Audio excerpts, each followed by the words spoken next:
Hey there, everybody. We've got our second set of 5 tags ready to go into the Etsy store.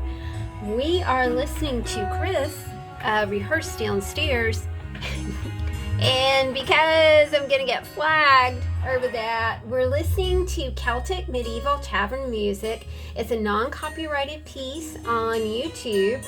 And I love it. I just think it's very, very classy and very pretty. So hopefully that will drown out what's going on. Downstairs, I have these 5 sets of tags going in the shop. Thank you guys so much for your tag support. This has been a very fun journey for me to go along. These tags are called Bourgogne. And this is the Burgundy region of France. You can see right here. These are 3x6 double-sided tags, so plenty of room for you to journal.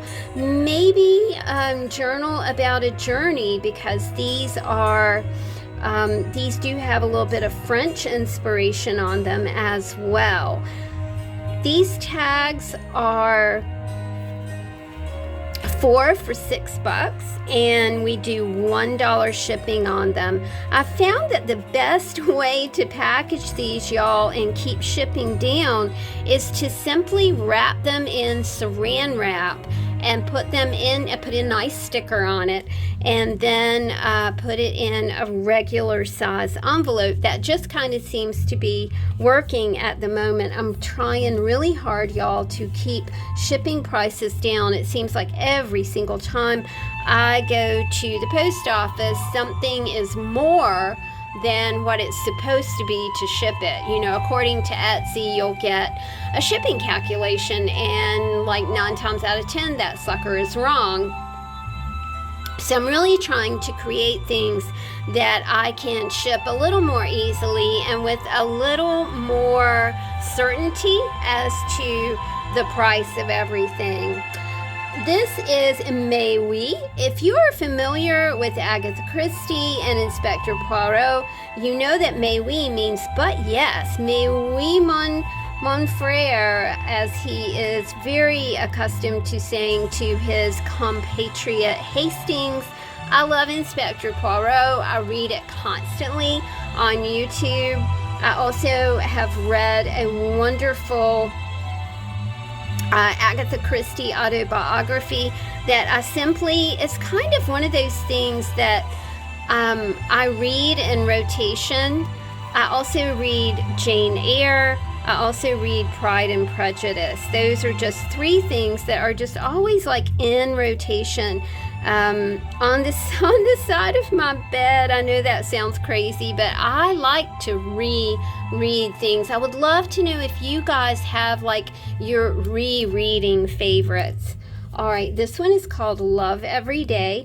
I did glean some images from a Victorian catalog that I get in the mail, and I just thought that they just suited these cards so beautifully, y'all.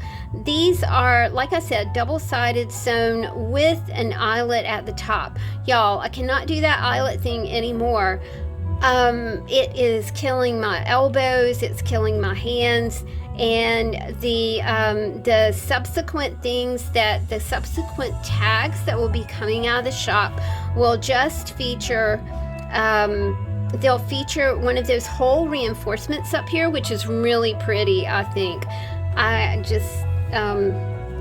I'm not going to talk about it a lot, but I have had to kind of just change the way that I am doing things because of,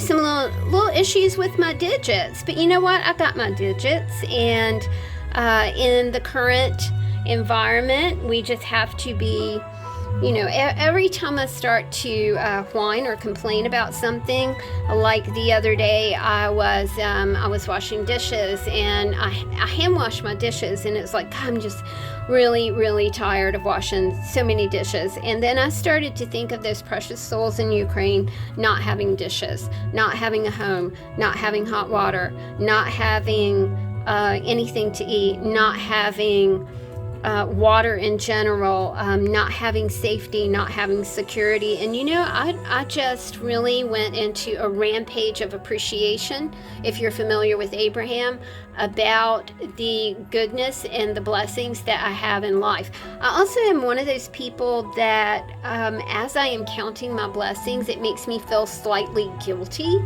because I have so much when those folks in Ukraine are under such pressure and duress. It just absolutely breaks my heart. This is called carte postale. I'm sure I'm not pronouncing that right. I had to look up Bourgogne so I could pronounce that correctly. I did take French in high school, but a southern person teaching you French is a challenge. So though I did have a very, very funny French teacher, I have to tell you. His name, his name was Mr. Hold on, and I'll get it. His name was Mr. Oh gosh, I can't remember now, but he was so funny. He's like one of those people that you just never ever forget. I'm sure that I'll think of his name after I get off camera here. He was absolutely hilarious. He liked new shoes, and he wore new shoes, and you could tell when he was going to be wearing new shoes because as you were walking down the hall of the high school and you rounded the corner and there was his classroom, there was a line outside of his classroom, and he had a rolled up newspaper. Mr. Honeycutt was his name. He had a rolled up newspaper in his hand standing at the door of his classroom, and everybody was lined up, and they knew when you saw the rolled up paper that Mr. Honeycutt had on new shoes. Woe to the person who did not go, "Oh, Mr. Honeycutt, you have new shoes," because you got whacked on the head with the rolled up newspaper if you didn't notice that Mr. Honeycutt had new shoes.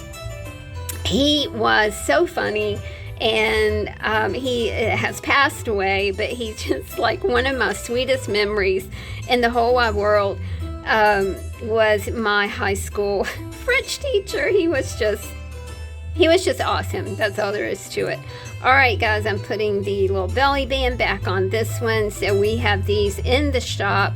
I have already taken the photographs of these and done the listing, so they will be in the shop forthwith about the time that this video is. I hope you enjoyed this video. Sorry about all the racket. The tree people down the block are not here anymore, so at least it wasn't the tree noise that we were hearing before.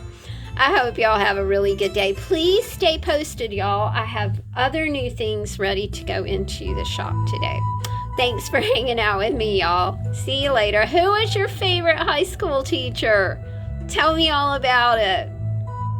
God bless Mr. Honeycutt. He was a hilarious person. See you later. Bye.